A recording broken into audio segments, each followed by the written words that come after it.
thanks for everybody who's joining us today. Really appreciate you taking time on a summer day to come hang out with us and hear a little bit about intangible assets and a class of assets called intellectual property that we're going to spend a lot of time on. And just to hopefully level set, you might have got some pre-read materials that we sent out ahead of time. This will not hopefully be a boring conversation about the law and the legalities of IP and what all that means, but a lot more fun about how this new asset class is emerging in ways that we can both support enterprise financing as well as enterprise risk management, things that should be near and dear to your hearts as directors. I got two great people on my panel today to talk through this. Laurie Yoler is joining me, and Dan Cooperman, and I'm going to spend just a little bit of time asking them to introduce themselves, and I'll come back to you with some context and some to get us into the conversation. I should say, as the whole time, we really want this to be a conversation, so I'm hoping that you will interject, interrupt, ask us questions as we're going, because I really care more about what you want to know than what I have to share. So with that, Laurie, I'm going to go to you first, so you can just kind of give an introduction to yourself, and then I'll come back. Terrific. Thanks so much. Okay. Wonderful. So it's funny, I end up speaking on intellectual property a lot, and I'm not a patent attorney, not any kind of attorney. I actually started my career as a software engineer and computer scientist. But I kept coming up against and for things related to intellectual property.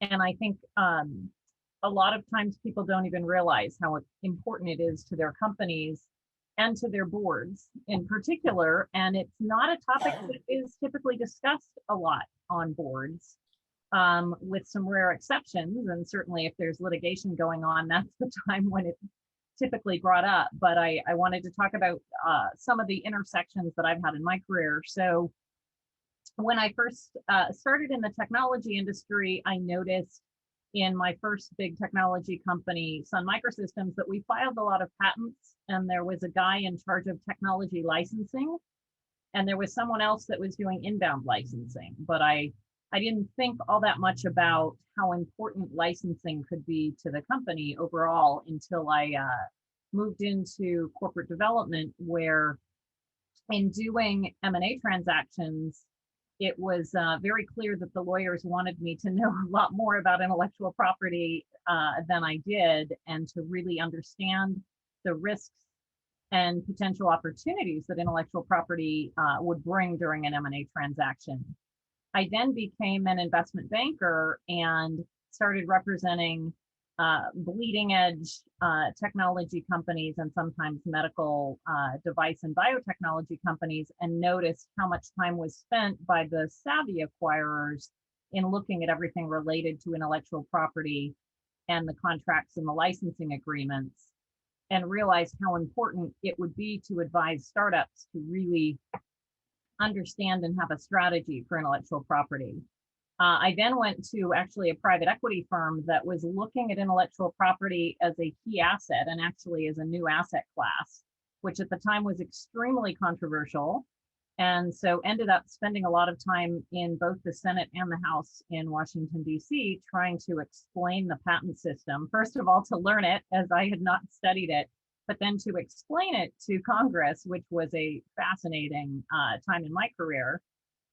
Then I ended up on many boards of directors in the automotive industry and other industries. I was on the patent committee at Tesla and was the first founding board member of Tesla, and understood how the automotive industry really viewed intellectual property as being absolutely critical as an asset. And there was a lot of innovation going on, and a lot of different subcomponents where innovation could happen in the automotive industry. So that was quite an interesting time. I then ended up also on the board of my university, which had a research foundation where I actually met Louis for the first time.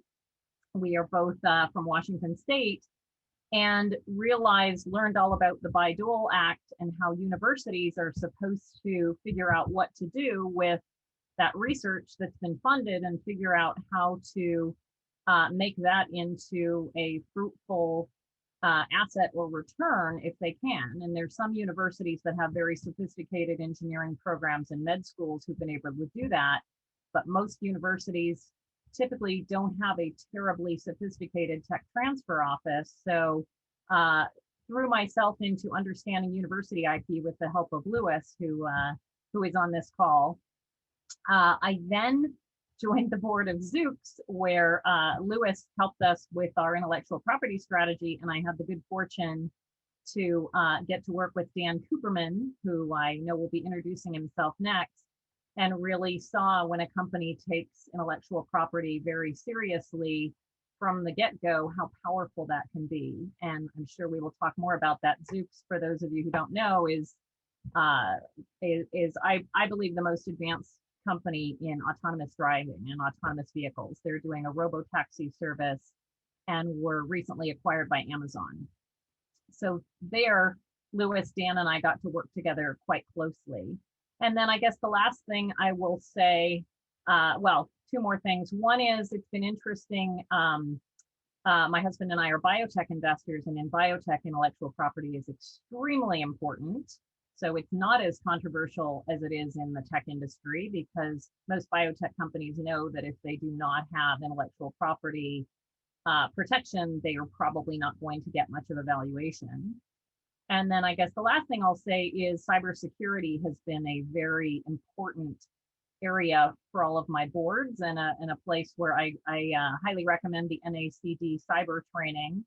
But trade secret theft is very much on the rise, as I'm sure you know. The ransomware payments have gone up, and so here is a place where your intellectual property could be stolen and is probably considered high value. And so it's another place where it becomes very important to think about what the value is, and hence, you know, should you get cybersecurity insurance? How do you think about that? So I'm hoping those are just a few topics. And then there've been some very large cases in the press recently. For example, the Google Oracle case that started. Java was developed in 1990, worked on it at Sun, and the Supreme Court just had a ruling in 2021 on that case. So it can be a very long, and the original damages that Oracle was seeking was $8.8 billion. So So intellectual property can have a huge impact. So with that laundry list, I think we're going to go to Dan.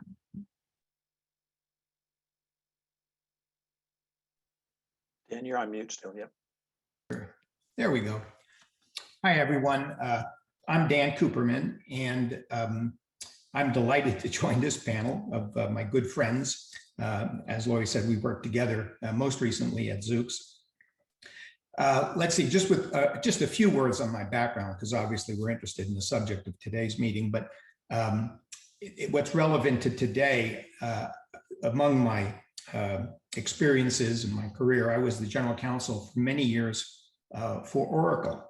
And I started at Oracle in 1997, a long time ago. But at that time, very interestingly, Oracle did not have a patent department. And it was something that was quite astonishing to me, actually, when I joined the company. And I remember one of the first things I did was to hire a patent lawyer, our first patent lawyer. Software companies generally, and I think all of you who are involved in software know this well, software engineers are traditionally have been very adverse to patenting. And the reason is that the history of that discipline is really protection through copyright. And it was never, code was shared widely with one another, with one company and another. It was never something that you thought was proprietary and needed to be protected. So patenting was a new thing. And it took a long time to persuade our engineers to really dig in and cooperate with us to build a patent portfolio of Oracle. And now, like many companies, Oracle has a formidable portfolio. But I've run into this same mindset throughout my experiences with software companies. It's something quite interesting. And I think today, given what you're going to hear in this presentation, the mindset has changed. And what's changed all the way up from the engineering level all the way to the boardroom is that people recognize today the incredible value and potential of building a strong intellectual property portfolio, not just patents really, but the entire range of intellectual property registrations and rights. Well, after my time at Oracle, I became the general counsel of Apple. Now, Apple had a very different type of portfolio and right across the board. It was involved really in almost every area of intellectual property. And that was, I think, by all measure, important to the senior executives as well as the board. It was handled as a strategic matter and a highly important one by everyone involved.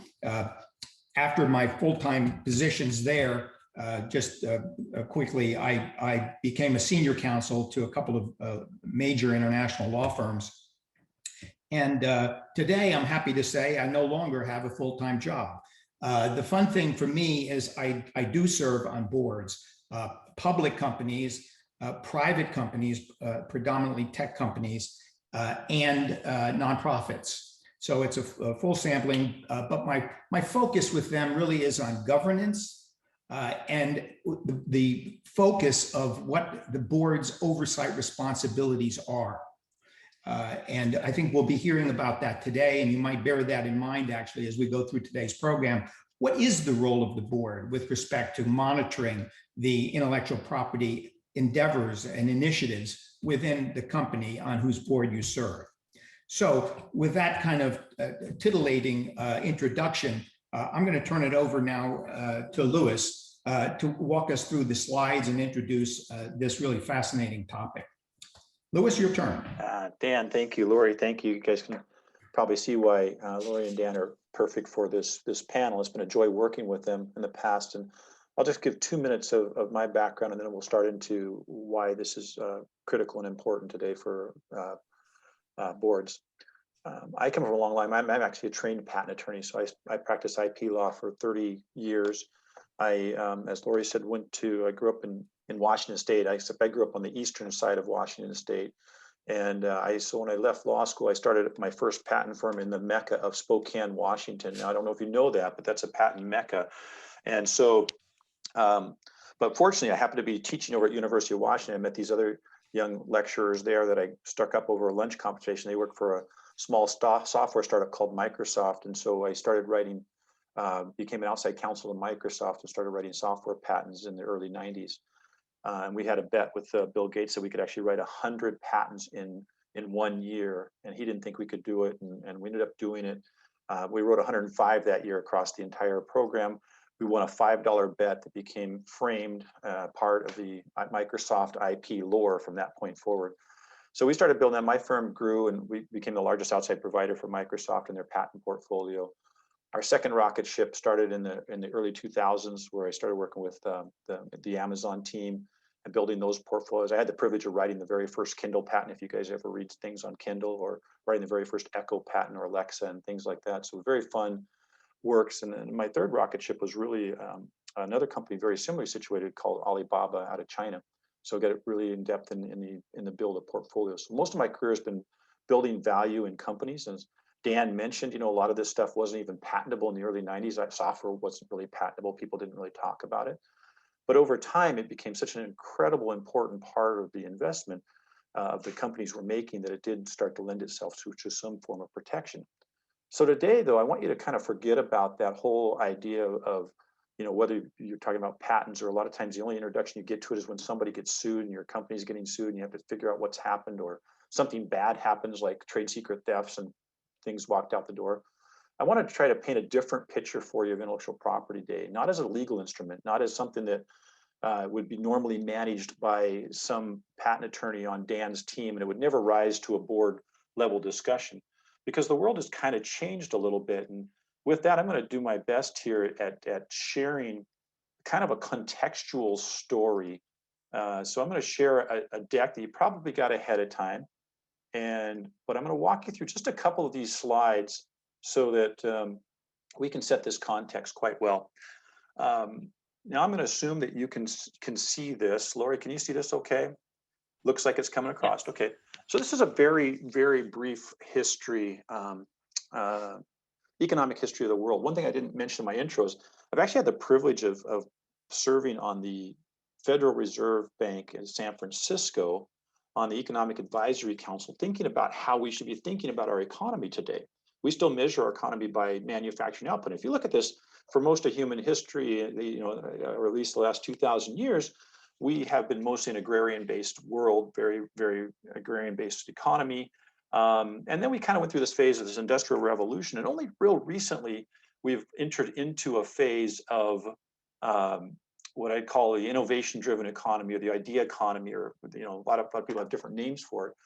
But as you think about it, when we started the U.S., IP is actually in our U.S. Constitution. Believe it or not, our founding fathers thought it was important enough to put it into the Constitution. So Article 1, Section 8, Clause 8 covers patents and copyrights, and so they put it into a way to create wealth. Prior to that time, the only way you created wealth was really through owning land. And so when we put this in, we started the patent office 1 year after the Constitution was signed, and we started counting patents. And it took us 121 years to mint our first million patents. On May 11th of last month, we issued our 11 millionth patent. And it took us under 3 years to go from 10 million to 11 million. And today, I use that example as just how fast innovation is happening across all industries. There's not an industry today that isn't happening fast. In fact, I like to quote Jamie Dimon a lot, who likes to say, I wish, we're a technology company that also does banking. And I hear that over and over today. Every CEO says that innovation is critical, it's the lifeblood of their business. And if they don't innovate, they die. So this mantra of innovate or die has become extremely important. Well, we're issuing patents at about every 3 years, we're issuing 1 million patents. China's issuing a million patents every year. And the world as a whole is starting to issue about 5 million a year. I mean, it's just really rapidly moving at a large clip. So if you think about that kind of pace of where innovation is happening, what does that mean? Well, as a result of that, we've seen this massive historic value rotation. This is something Dan was alluding to earlier. We've seen this historic value rotation over the last 40 plus years. In 1975, if you were to take the S&P 500 and look at all the book value and all the stuff that was in that company, about 85% of the value or more was based in intangible assets. And it was led by companies that were industrial based, oil and gas companies, et cetera. That has completely inverted. In fact, we somewhere around between 85 and 90, we went from a predominantly tangible-based balance sheet to a predominantly intangible-based balance sheet. And today, we are creating companies at rocket speed that are garnering tons of value that are mostly based on intangible assets. One of the most symbolic moves probably happened last September when ExxonMobil, which had spent 92 years in the Dow, was replaced by Salesforce. So a Salesforce, a company that's been started and grown in the last 20 years, became one of the Dow stocks, replacing ExxonMobil. So what is this? What's happened as a result of that is that IP has become the most valuable asset class that businesses own today. And that creative class and all the ramifications of that as directors, as board members, that should change. If 85% of the value of your company is intangibles, I used to start my slide deck with a phrase that says, how are you doing managing the other 85% of your business? It's not something typically directors do or think about as much unless there's some sort of litigation going on. But if your business is going to be valued by the markets today based on its intangible asset class, what does that mean for practicing? Now, this raises some issues. There was a great book written a couple years ago by Haskell and Westlake, and it was called Capitalism Without Capital. And this movement to what does this world look like as an intangible asset world?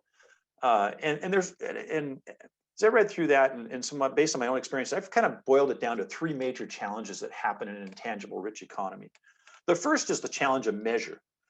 We don't have anywhere today. If you're going to go tell me, say, if we looked at Zoox, the company we used to work at, and Laurie might ask me, what's the value of our IP portfolio covering LiDAR systems in our autonomous vehicles? That's not a question anybody can answer. I mean, typically, that wasn't something that anybody knew how to answer. I certainly didn't know how to answer that in my law firm. The accounting firms don't. there's no standard way to assess or price these assets or manage these assets. And so we didn't know how to measure them back then. Another challenge was just risk. Risk came from everywhere. If you had back in a tangible based world, if your factory burned down, that was a problem, but that was pretty easy to insure against. But if somebody walks out the door with a trade secret, or if you're attacked, in a cyber attack, or if you have some sort of infringement assertion against you, these could be business-ending events. So the severity of risks today are far greater than they were in a tangible world. They're much bigger, and they're very, very difficult to see coming. And the frequency of them might be even more dramatic. And then finally, we do have this problem of liquidity that it's not really easy. This is not an asset class that you can just go out to a board and buy a little of this and buy a little of that. If Dan and Laurie and I decided to start a business tomorrow, and we said, hey, I need some assets from Oracle and from Apple and a few of these others, I can't just go find those and get a license to them. I'd actually have to open up a conversation. So these are the challenges that we're starting to have. That said, we are making great progress on this.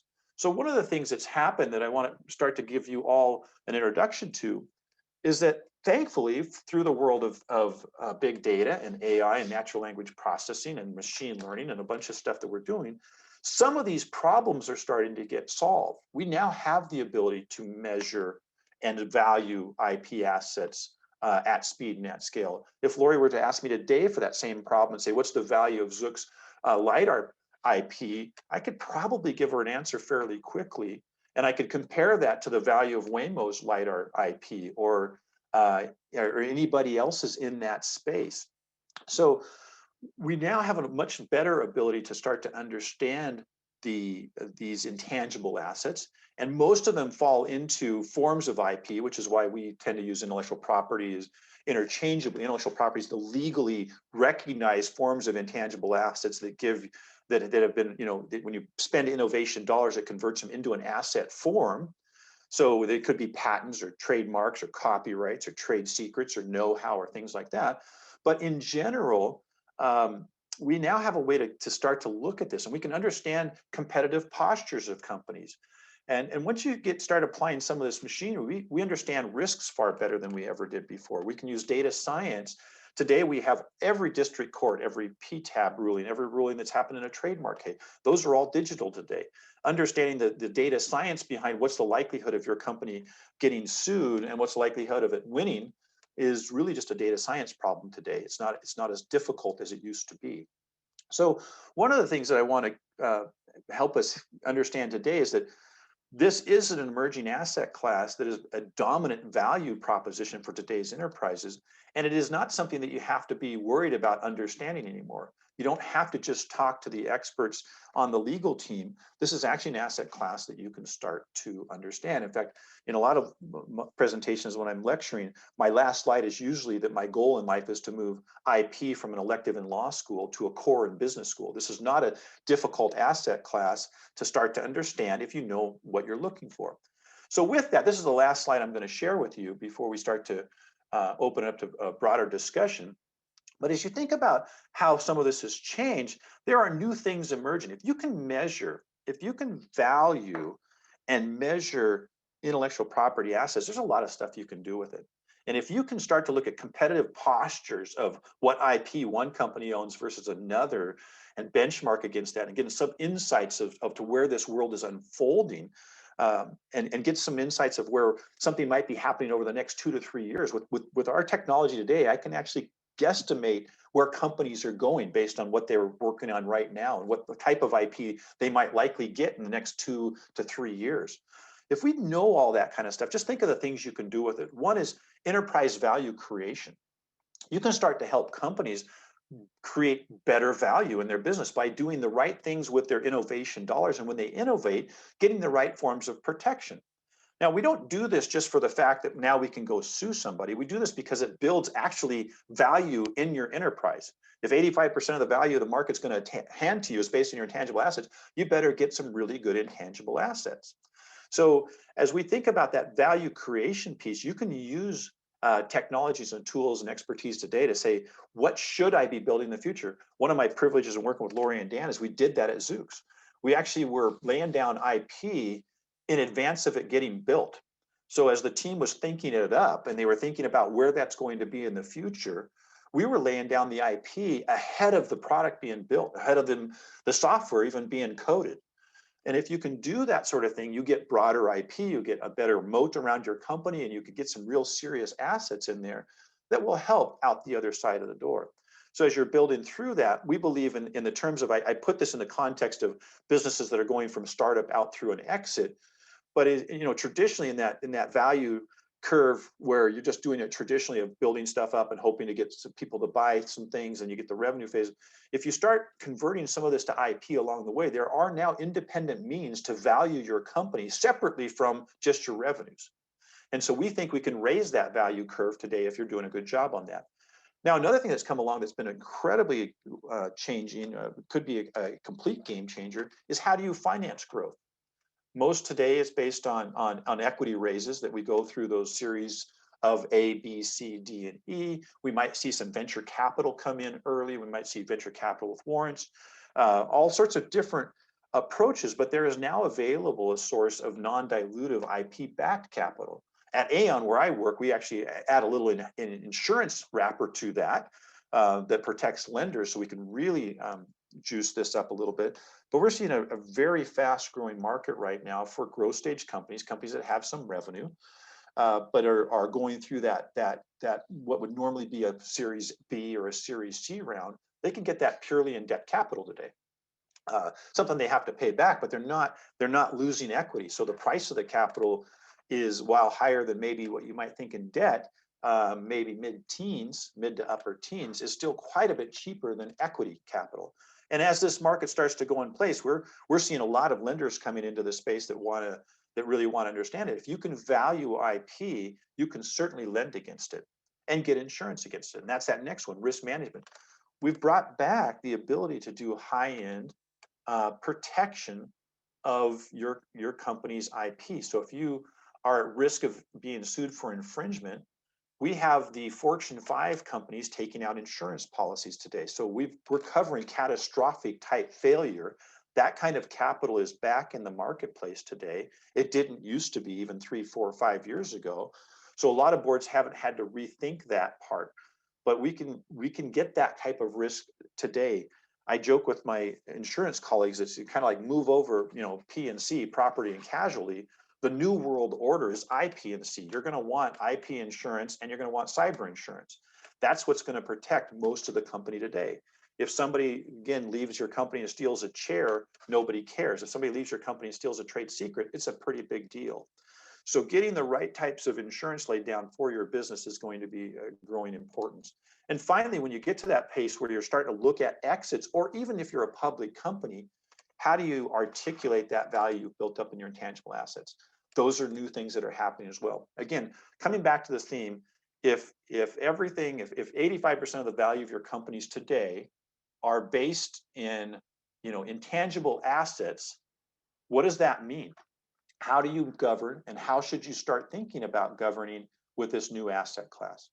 So I'm going to pause there real quickly and just see if anybody has any early reactions for us, and then I'll go to some questions for Laurie and Dan. Louis, I wanted to pipe in and just ask you this question, because I think many people, when they think about developing IP, are thinking we're talking about tech companies. We're talking about companies that are in technology. And I guess I wanted right at the beginning to disabuse people of that idea. It's way more than tech companies. We're not just talking about the new stuff, the innovation that's coming in with companies. We're talking really about the most established companies in the country have significant amounts of IP.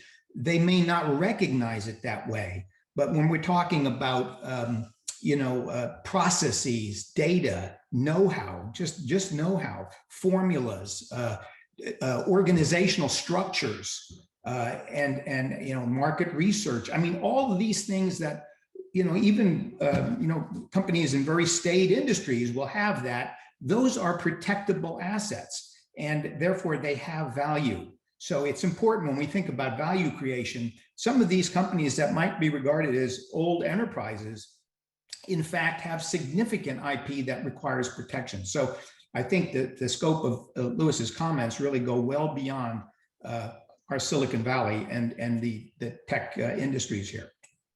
Dan, I really appreciate that comment and question, and I am mindful that we are talking to folks in the Valley for the most part. But you're absolutely right. I'll give you one kind of classic example. Was when I was doing some of the work with you on the Zook stuff, when we started really modeling out portfolios in autonomous vehicles, et cetera, we actually came across a portfolio for Freeport-McMoRan, which was a mining company, a mining business. And it turns out Freeport had a lot of autonomous vehicle stuff because they were wanting to drive these big vehicles into the center of the earth without drivers, because drivers didn't really want to drive into the center of the earth to pick stuff up. Now, it wasn't well established. It didn't do the things that maybe a robo taxi service would, but it had some very early thinking around that. And to Dan's point, we work with a lot of companies. One of them, thinking about pharmacy companies. Let's look at Walgreens, or any of those types.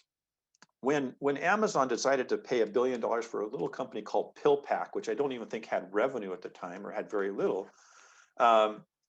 life changed for Walgreens. All of a sudden, if you can start getting that business model just changed, and so they had to change from being a brick and mortar predominant company to start thinking about how to compete at that space. So much of this disruption, when you start taking disruption out of into there, as we've digitized throughout the world, there are needs for innovation and new models. And our last pandemic, of course, that we're emerging from has caused a lot of that to accelerate very, very quickly. Also, Dan, you said one other thing that I thought, I'll just speak to, that I thought was very, very good. Most of the time, companies are generating IP all the time. When you take your money and you build, you invested in R&D or invested in your people are extremely important, and they're creating stuff all day long. We like to call that generally know-how or know not how. It's equally important to know what doesn't work as it is what works. But somebody has to go through that process of knowing what works or what doesn't work. The challenge that companies have today, for example, at AM, we have a perfectly great trade secret theft policy, okay? The challenge that companies are having today is that they are not taking care of their intangible assets as well as they should. We go and we say, hey, we'd like to offer you a trade secret theft policy. Are you worried about trade secret theft? Absolutely. Okay, so all we need for this policy is for you to tell us what trade secrets you have. You would think that would be a very easy exercise. It turns out it's not. Most companies have no idea what trade secrets they have. They have an idea of kind of their competitive advantages, but they've never taken time to catalog them. I've really only met a few companies in all the years I've been doing this that have done a great job of cataloging their trade secrets. And the reason for it, 3M being one of them, the reason for it is they've gotten sued, or they've tried to sue for trade secret theft. And anytime you try to sue for trade secret theft, you will normally lose at first because you haven't done a good job of redoing it. So if somebody walks out the door and they take a trade secret and you go, hey, they stole my trade secret, the first thing you're going to encounter in court is, how do you know it's a trade secret? What did you do? What did you do about that? Simply locking down visitors so they can't wander around isn't really enough, right? If it's available. So there's going to be some practice changes, to Dan's point, that companies are throwing off IP all day long, but we haven't organized ourselves quite well enough to do that. And that's not just a legal function. That's actually a function through the lifeblood of the whole organization. It's a cultural thing of how do you understand that this is intangible assets. This makes my company's stock more valuable if I do things this way. And it's a good point, Lewis, because as you talk about protection and how do I have better security and better cybersecurity, if I don't know where my core assets and intangibles lie, how do I do access controls and offer better protection? If I don't have a catalog of them and know which server they reside on or where the know-how is, how do I protect it? And so I think the two are becoming linked in an interesting way as we now have so much cybercrime going on. That the first step that you learn as part of the NIST framework or any of the other cyber security frameworks is the first thing you have to do is catalog all of your assets. But if it's easy to be able to count maybe your servers and your desktops, but what about all the trade secrets, all the know-how, and the no, not how, no, was that what you said? No, not how. That's exactly right. The no, not how. No, it's a really great point, Laurie. And we getting those processes in place. There's lots of ways to start to do that. But I think as board members, you probably need to start asking the questions. And I think that's the first part is, when you examine the companies that you serve on right now, and you say, how are we getting value? I mean, just ask yourself, how are we getting value? What is, if we're going through we're a private company, how are we getting value today? When we do our valuation work, even if we're looking at going concern businesses, most of it's tied to intangible assets, which means it's really a matter of what you've created so far and how you're characterizing it. Two, we look very closely at the people you have. Too often, people really get overlooked, particularly in M&A. A lot of times they will, you'll buy and sell a company and you'll buy something and you'll try to bring the executives across. Oftentimes the executives may not be the ones you need as much as the guys that created the stuff that you're buying it for in the first place. So understanding the talent that's creating the intangible assets is equally, if not more important when you're doing M&A and doing things like that. So first, as a board member, just ask yourself, where's our value coming from? And if I had to categorize that today, maybe the next question you ask your executives, can you show me the value? How would you show me that value today? We often will have, when we go to do valuations of businesses for lending products or for insurance or whatever, when we make just simple data requests, the reality is most people don't have the data we're even looking for. And so we have to start working with them to get that. It's just not something that is well bred in yet, but yet it's going to be very, very material. And so once we go through the exercise with them, it's not hard for them to keep it up, but it is something that needs to be done. So those are the entry questions. Laurie, I was going to go to you next, really, with this question, kind of as a follow-on for that is, when you've served on many diverse boards that have a lot of really IP-centric knowledge about this, was there anything that you felt as a board member when you were trying to challenge the executives or just give the oversight you were supposed to? What were your leading things that you really cared that you wanted them to understand or at least look into? How did you view that as a board member? I think,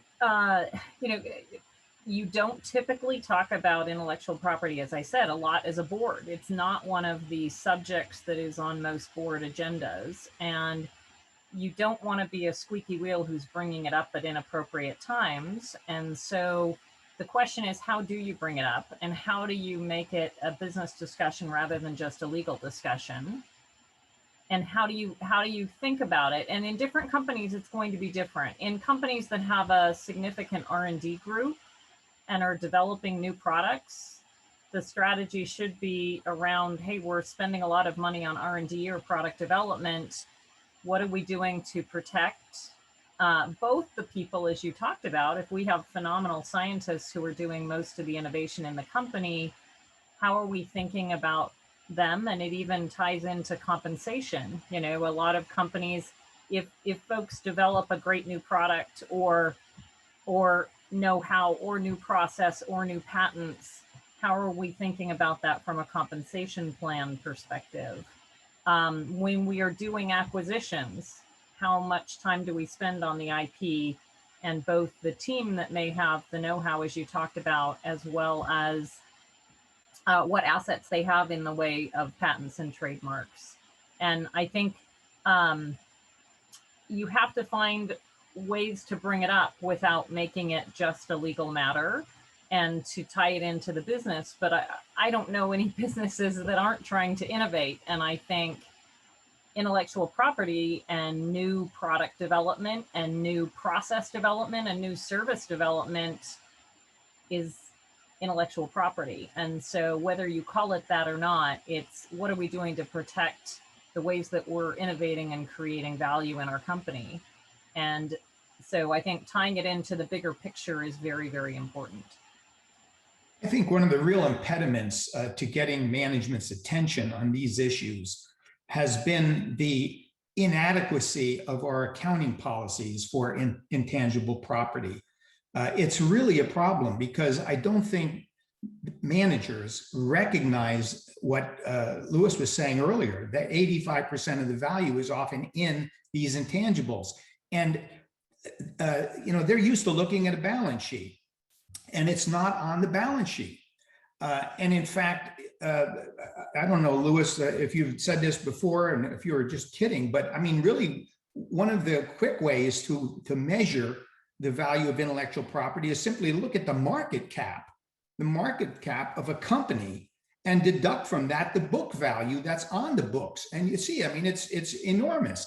Well, so we're missing a great deal of the value of the company, and trying to get some traction when you're talking to the business community about the importance of this issue is really hampered by our inability, really, I say this for the accounting profession, to come up with appropriate measuring yardsticks to help us size the importance of this issue.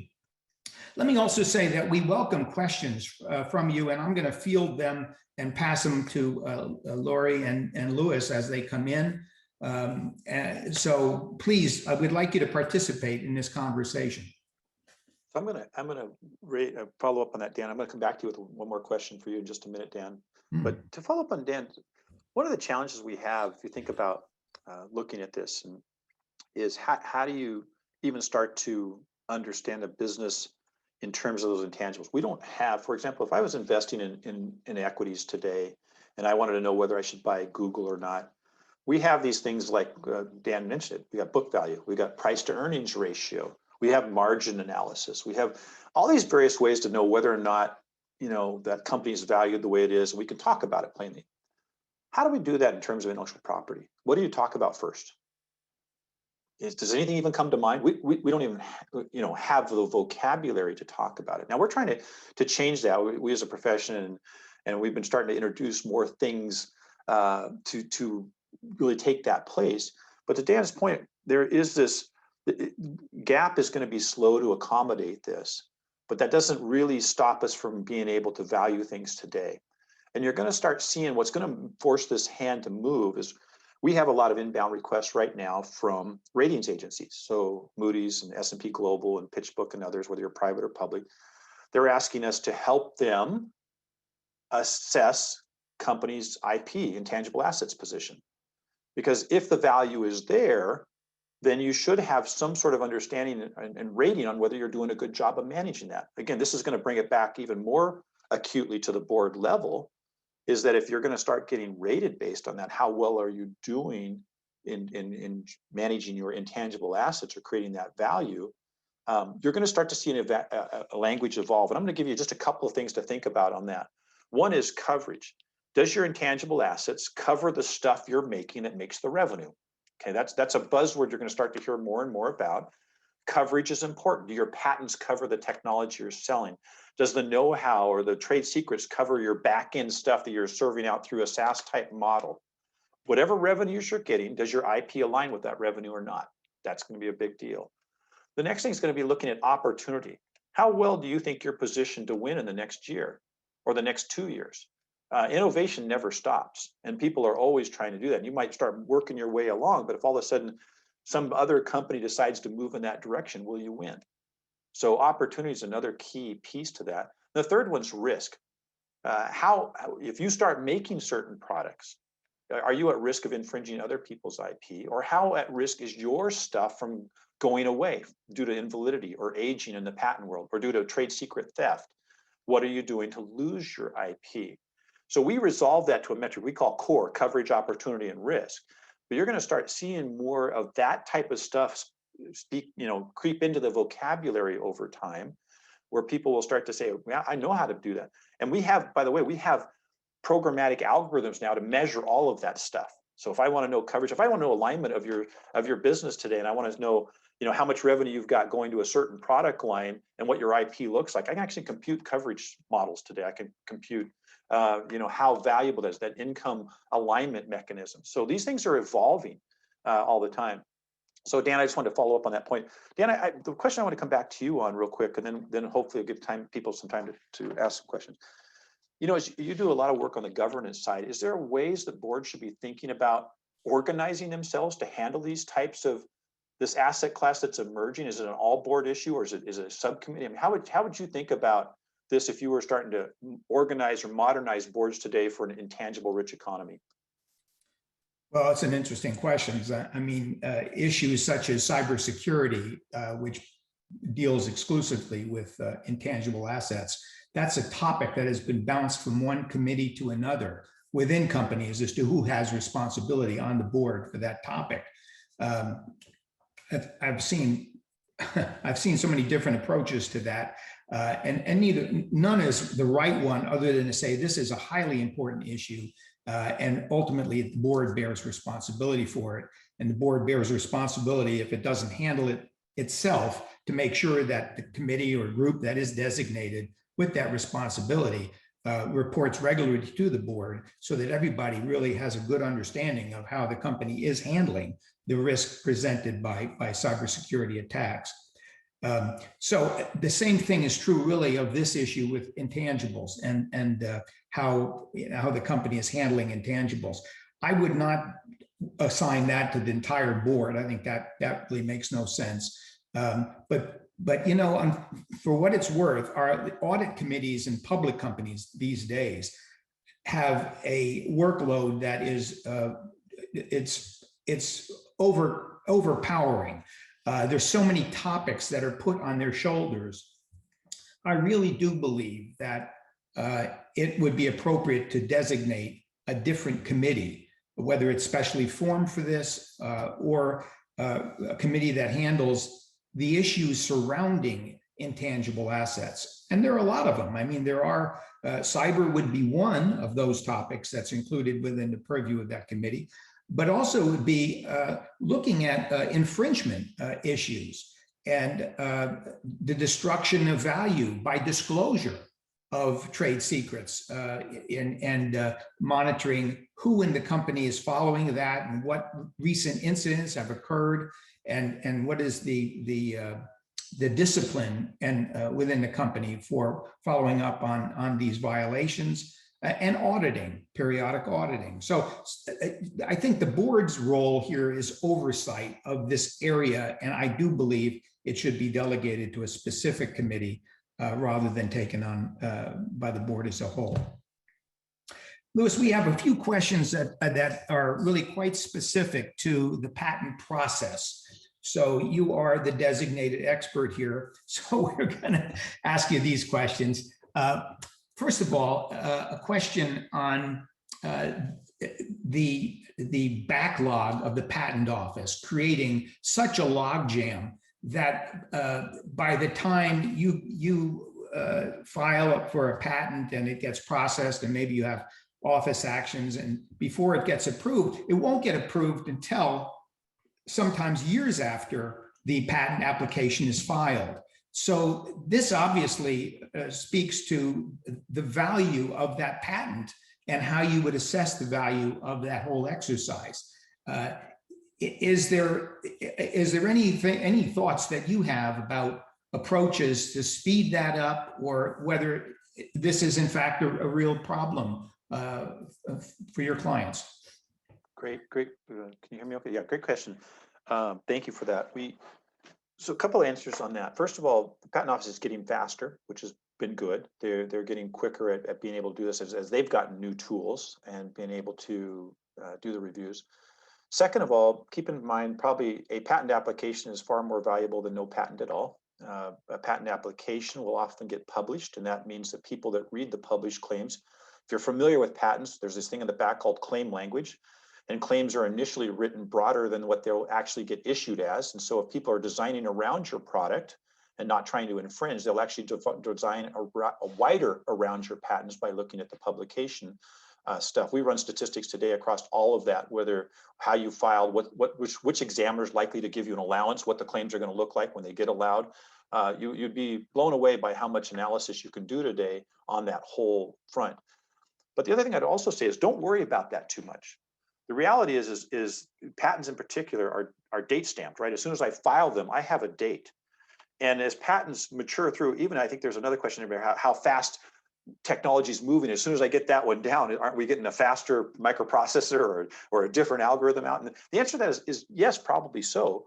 But if you've hired good counsel and you write the right types of patent claims when you're doing it, patent claims can protect you even downstream from that. So if I file a case in 2011 and I got a certain breadth of my patents, that's going to protect me for the next 20 years, whether it issues in 2013 or 2015, it doesn't really matter. In fact, just to give you a quick, I'm going to go through a classic example with you, just so you understand, because patents, this is a question I ask all execs and they always get it wrong, is just because you have a patent, does that mean you can make and use what you have a patent on? And most execs immediately respond, yes, I have a patent on that. I can do whatever I want. I can make that widget all day long. Sadly, that's not true. Patents only give you a right to stop others from making what you say. Now, why do we do that? Why do we have a negative right? Why do we only stop others from doing? The reason is quite simple, and once you get this concept, you'll never forget it. I'm going to give you the classic example of the chair versus the stool. Let's say Laurie runs a stool company. She wants to be the very first person to ever make something that you can sit down on. And so she comes and she hires me and says, Louis, I've got this new idea. Can you write a patent for it? So I'm going to write a patent claim. And I'm going to say a device that has a platform suspended above the ground by at least one leg. Okay, so I'm going to cover stools. I'm going to cover four-legged stools, three-legged stools. I'm going to cover bar stools. I'm not covering swings because I have to have a leg above the ground, right? So I've got this claim, and that's really good. I'd call that a foundational patent. Super broad, great foundational patent. Now, it turns out people are sitting on stools all day long and they kind of like it, but Dan comes along and he's an innovator. Laurie's just counting money, so she quit innovating. Dan comes along and says, you know, stools aren't super comfortable. I would love to have a back and some arms on it. So he's going to invent the very first chair. And so he comes to me and hires me, and I don't care about conflict, so I'm going to write a patent for him.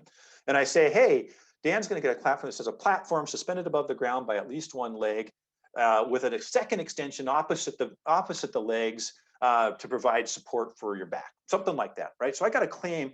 Now we call that an improvement patent. Okay, it's narrower. Claim-wise, scope-wise, it has more words and phrases, so it's a narrower claim. Now, what happens?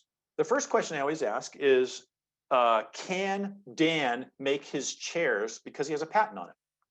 By now, most of you have caught on and said, well, that's going to have a problem with Laurie's patent because she's got pretty much everything covered already in her patent. And the answer is right. Dan can't make chairs. He can't make stools because Laurie's patent trumps that. But here's the real kicker. Can Laurie make chairs? She can't make chairs anymore. She can make stools all she wants, but if the market wants chairs, she's blocked from making chairs because of Dan's great innovative effort. So what happens in the real world? The real world, Laurie goes to Dan, Dan goes to Laurie, and there's a balance of payments, and they both cross license, and Dan pays Laurie a little bit more because she has the foundational patent. But because Dan was innovative, he now has a seat at the table. The moral of this story is never stop innovating, because wherever the market is going, if you have the patent covering what the market wants to buy, I don't care if it's an improvement or foundational, you're gonna be in great shape. But also step back, even though Laurie's technology was blown out, nobody's buying stools today because they can buy all sorts of chairs. The original question is, did it move too fast and her patent's not worth anything? It absolutely is worth everything. She still controls the market. So she has the broadest claims in that market, which gives her control for the next 20 years. So as you can see from this, it's not only important to get your IP in the ground early, but if you get your IP in the ground later, but it still covers what people want to buy, you still have a seat at the table. So it doesn't really matter when it happens, how it issues out, or any of those things. What matters is that you are playing the innovation game and you are getting that protection that you need. Louis, another point that's been raised here in the questions is the breadth and applicability of patents. When you're preparing the patents, when you're writing the patent, how deliberate should you be to cover applications outside your industry, for example? Do you want to cover any conceivable use? And if so, how do you do it? That's a great question. And I love thinking broadly like that. We actually will run a series of analysis on this. So when we're looking at, one of the things we do when we do lending products, so today, for example, we'll look at a company and our loans will be written from, just so you know, the market right now is $25 to $150 million loans. We did one for a company called Indigo, if you guys know a plant, kind of a cool company that's growing rapidly in ag tech. Did $125 million for them. One of the things we did when we go through these businesses is we will map the IP into technology areas. So we can, if you can imagine a taxonomy like that, so we know kind of what patents go to what technology areas. We also use FactSet data to map patents into markets. And so if you think about it from a market perspective, you might find that some of these patents are could be used for different things. That may not be what your company's using them for. Your company could be using them for one area to monetize, but they're valuable in other areas. And with analytics today, you're able to understand and disaggregate those portfolios in much different ways. And any ways that you can get monetary, the reason we do that is if this loan goes south and somebody needs to liquidate the portfolio, we want to know who's going to buy it. And so we've already pre-understood from the landscapes who's likely to buy it and how much they're likely to pay for it. And I take that part of that portfolio for Indigo, let's say, and I say, well, I think, Dow Chemical's going to buy it, and they're going to buy it more than anybody else. And they're going to pay this because when I put that portfolio inside Dow, it solves a lot of problems Dow's having right now. And it doesn't solve as much problems maybe for Monsanto, but it solves a lot of problems for Dow. And we can understand that juxtaposition right now. And so as you're thinking about, Rod, if you have this question, when you're talking to your patent counsel, your IP counsel, make sure you give them lots of different use cases so they understand the breadth and the broad that you might have. You may not want to put them all in the same application. There's theories and strategies on all that, but you do want to be able to cover the things you can do to cover it.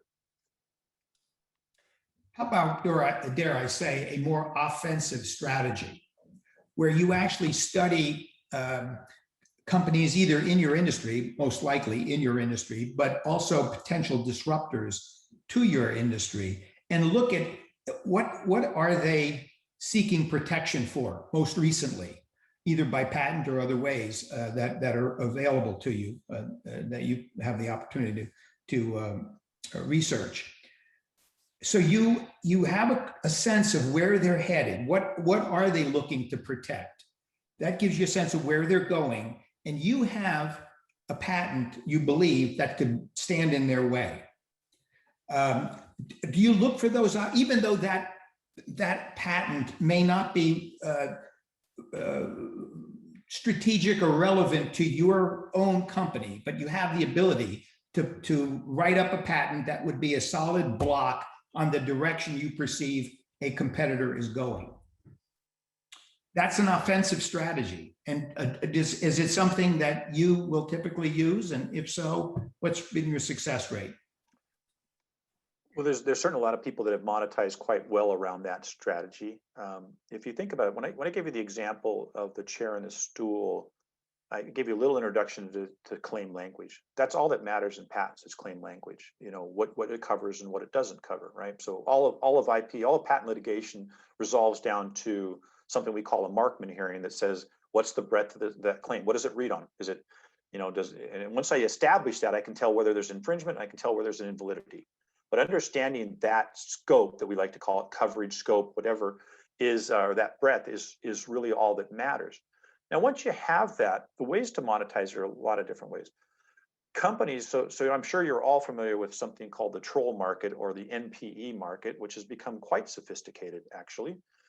When it started up in its infancy 15 years ago, I like to joke that it was mostly asbestos lawyers in Texas just, writing a bunch of letters probably to Dan and his counterparts to 30 or 40 companies, hoping some of them will pay him $300,000-$400,000 so that they can launch a real campaign against somebody and try to make some real money. And that's kind of how it worked. That doesn't really exist as much anymore because it's pretty expensive to get into a litigation today. You're probably looking at $3 to $5 million just to kind of get into it. And maybe to see it all the way through, it's going to be a lot more.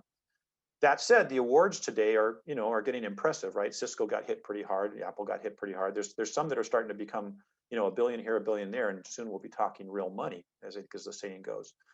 So there's a lot of encouragement there. As a result, the NPE and troll markets have gotten far more sophisticated and are using capital from Wall Street.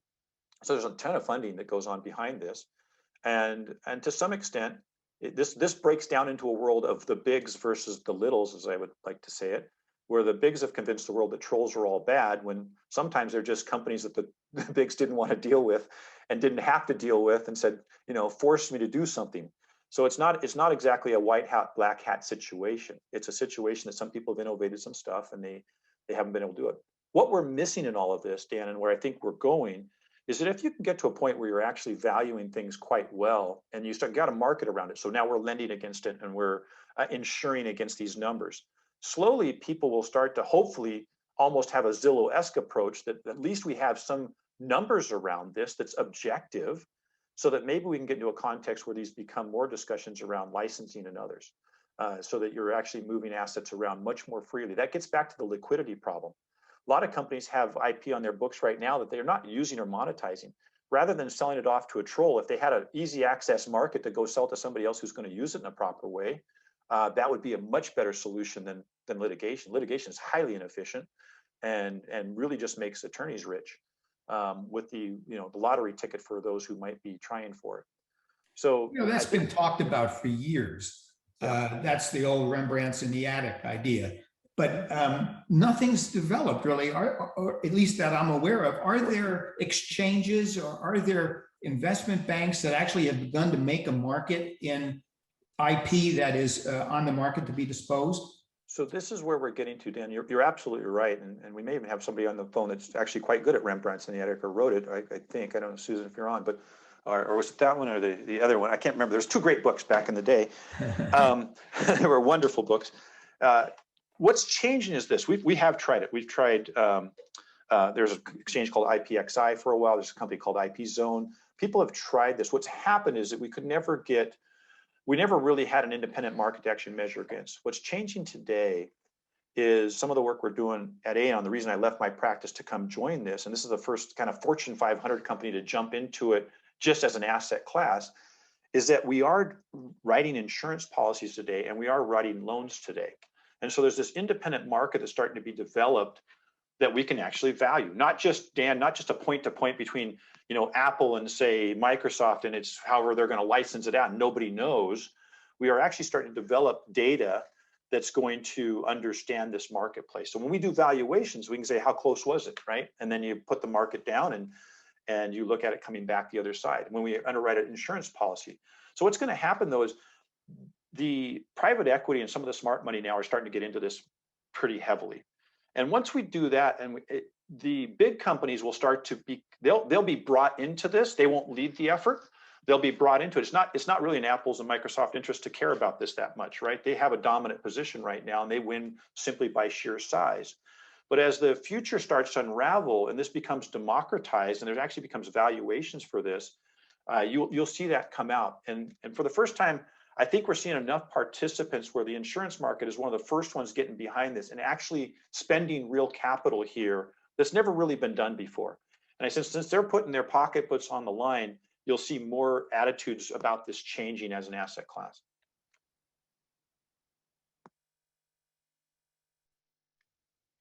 Great questions, though. Laurie, I don't know if you want to add something to that. There are a couple questions on valuation that I thought were really good in terms of both, can there really be one valuation that everyone agrees to? And for me, the value is to some extent in the eye of the beholder. I spent a lot of time in my career in M&A, both on the buyer side and on the seller side. And it really depends. If I'm a company that's used to selling widgets and now I've decided that my internal product innovation folks are saying that the future is in three-legged stools, then I'm going to have to go into that market and suddenly I'm going to care very much about it. And I'm going to care very much about who has the IP there. And suddenly that IP is going to be valuable to me because that whole area is going to be valuable to me. And so you're absolutely right. Who values it and how the market values it is determined on if I have, as a company, have decided I'm going to go into a new industry or new area that I haven't, then I value it very, very much. And I'm going to want to go negotiate with that company to either acquire or license their IP. And therefore, suddenly the value of that portfolio goes up. So you're right. You can't, everyone is not going to value IP exactly the same, which is what's tricky about it. But what we can say, and in the case of new industries or new areas of innovation, we can say, wow, autonomy, robotics, and AI are happening in a huge way. It's very clear this is a booming market. It's very clear there's a lot of money going into funding companies. It's very clear large companies are investing heavily in it. So one can probably assume that IP in those industries is going to be very valuable.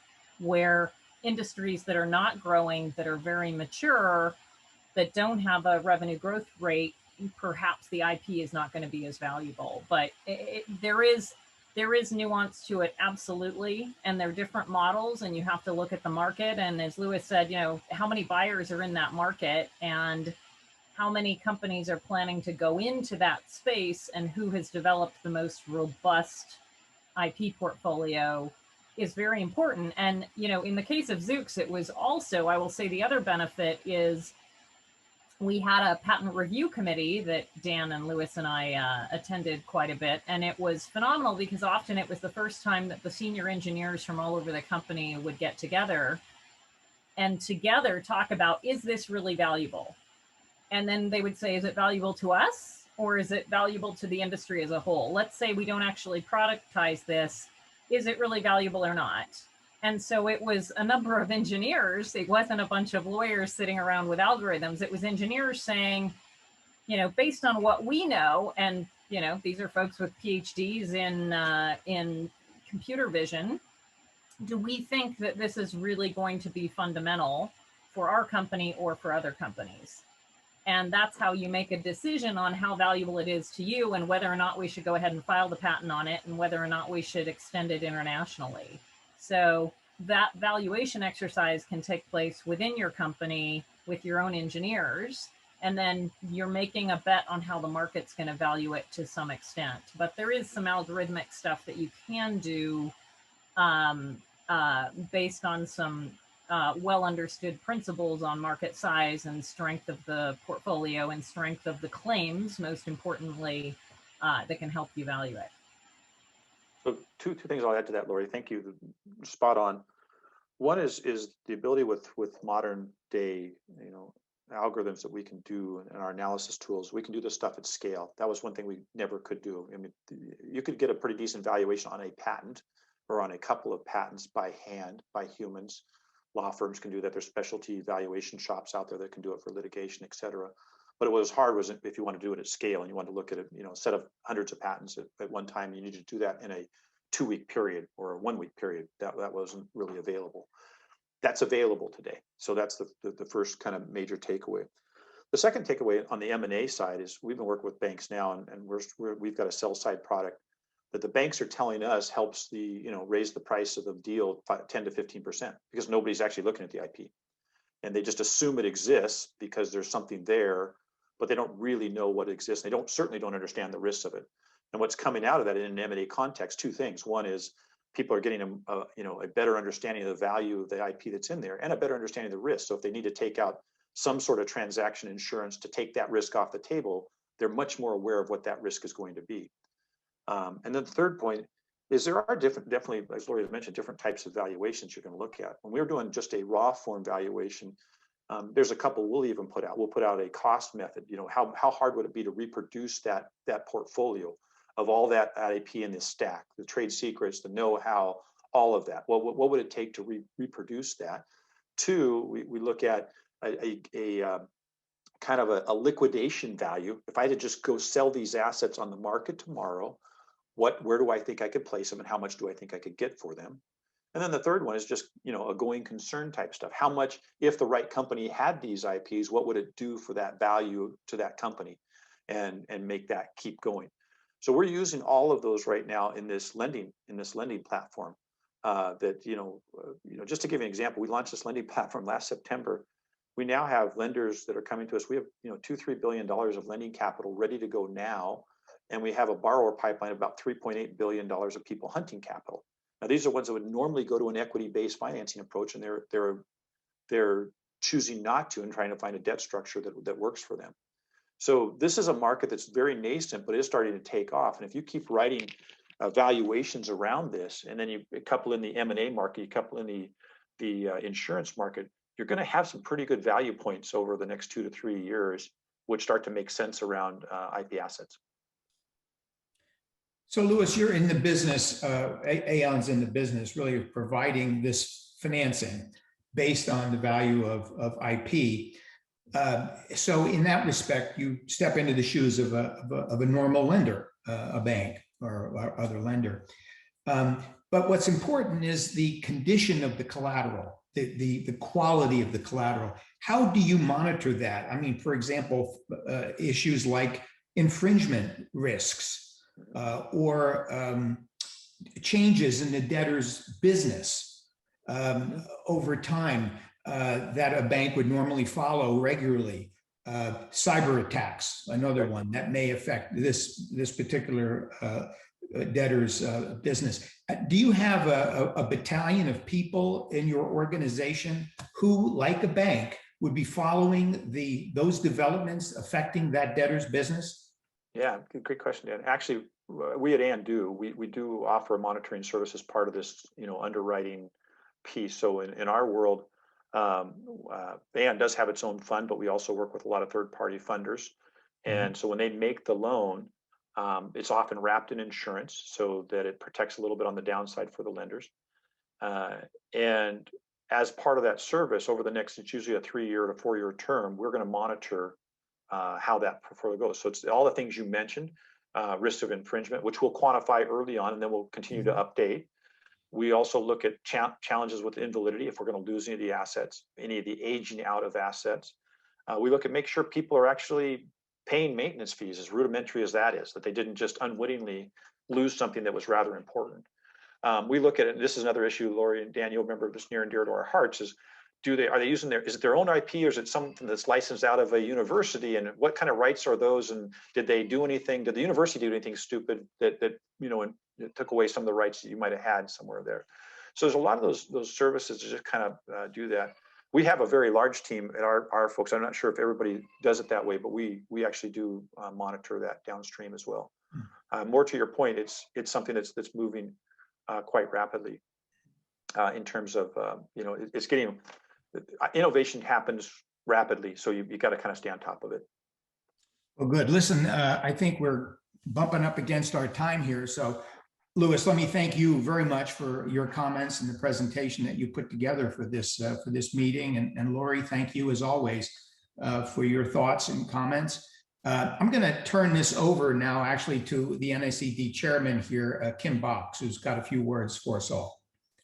Well, thank you. And I want to thank Louis and Laurie and Dan so much. I did attend the first session, and this session again was really worthwhile, even though IP may not be always on everyone's board topic. It's something that we should all be getting an understanding of and digging into. So I really appreciate it. Also really appreciate Steve Carlton and Aon for sponsoring today, and for everyone else that has attended this session. So thank you, and have a great rest of your day, everyone.